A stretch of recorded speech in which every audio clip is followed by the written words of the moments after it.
ஆண்டவரும் இரட்சகருமா இருக்கிற இயேசு கிறிஸ்துவின் நாமத்தில் யாவரையும் கூட அன்பின் வாழ்த்துக்கள்.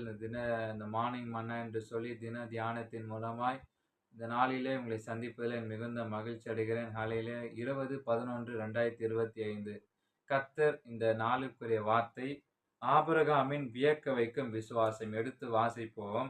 எபிரேயர் 11ஆம் அதிகாரம் 11 12 வசனங்களை வாசிக்க கேட்போம். விசுவாசத்தினாலே சரீரம் செத்தவன் என்றும் என்ன தரும் ஒருவனாலே மிகுந்த ஜனங்கள் பிறந்தார்கள். வசனம் இப்படி சொல்லுது. ஆதியாகமம் 13:16 இப்படிதான் வேத வசனம் சொல்லுகிற, தேவன் ஆபிரகாமிடம் உன் சந்ததியை கொடுப்பதை பார்க்கிறோம். ஆபிரகாமுக்கும் சாராளுக்கும் பிள்ளையை பிறக்காம பல வருஷம் உருண்டோடிச்சு.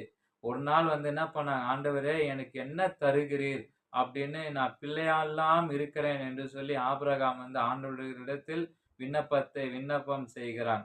அதற்கு தேவன் ஆபிரகாமிடம், நட்சத்திரங்கள் என்ன உம்மாலே கூடுமானால் எண்ணு என்று சொல்லினார். உன் சந்ததியை இவ்வண்ணமாய் இருக்கும் என்றார். ஆதியாகமம் 15ஆம் அதிகாரம் 5ஆம் வசனத்தில் அவருடைய வார்த்தையை ஆபிரகாம் அப்படியே நம்பினான் என்று ஆதியாகமம் 15ஆம் அதிகாரம் 6ஆம் வசனத்தில் இப்படிதான் சொல்லி இருக்கிறது.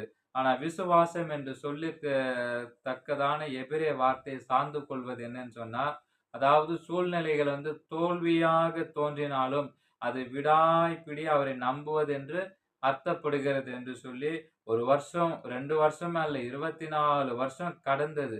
ஆனா வாக்குத்தத்தத்தின் நிறைவேறுதலை தன் கண்களால் காணாதிருந்தும் ஆபிரகாம் கர்த்தரின் வாக்குத்தத்தத்தை முழுமையா அவன் விசுவாசித்தான்.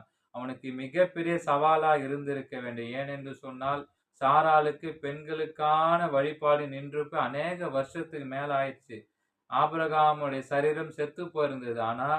ஆயினும் கர்த்தரின் நேரம் வருகிற வரைக்கும் என்ன செஞ்சான், 100வது வயசு வரைக்கும் வாக்குத்தத்தத்தின் நிறைவேறுதலுக்கு அவன் மிகவும் பொறுமையோடும் நம்பிக்கையோடும் ஆபிரகாம் காத்திருந்தான்.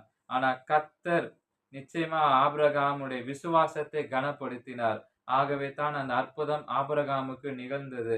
சாராள் வாக்குத்தத்தத்தின் பிள்ளையாக ஈசாக்கை ஆபிரகாமுக்கு பெற்றெடுத்தான். பிரியமானவர்களே, நம்முடைய சூழ்நிலைகள் எவ்வளவு தான் தோல்வியை போல நம்ம தெரிந்து கொண்டாலும், ஆபிரகாமை போல நாமும் கர்த்தருடைய நேரத்துக்காக என்ன செய்கிறோம் தெரியுமா?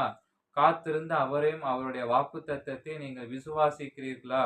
அப்படியே கடைசி வரை விசுவாசித்தால் தான் கர்த்தருடைய ஆசீர்வாதங்களை பெற்றுக்கொள்வோம். பாதியிலே நம்பிக்கையை விட்டுவிட்டால் நம்முடைய குறைகளை ஆண்டவர் தீர்ப்பது என்பது நடக்காத காரியம். நாம் ஜெபிக்கலாம். ஆண்டவரே, பிள்ளை பெற 1% வாய்ப்புமில்லாத நிலையிலும் வாக்குத்தத்தம் செய்யப்பட்ட பிள்ளைக்காக ஆபிரகாம்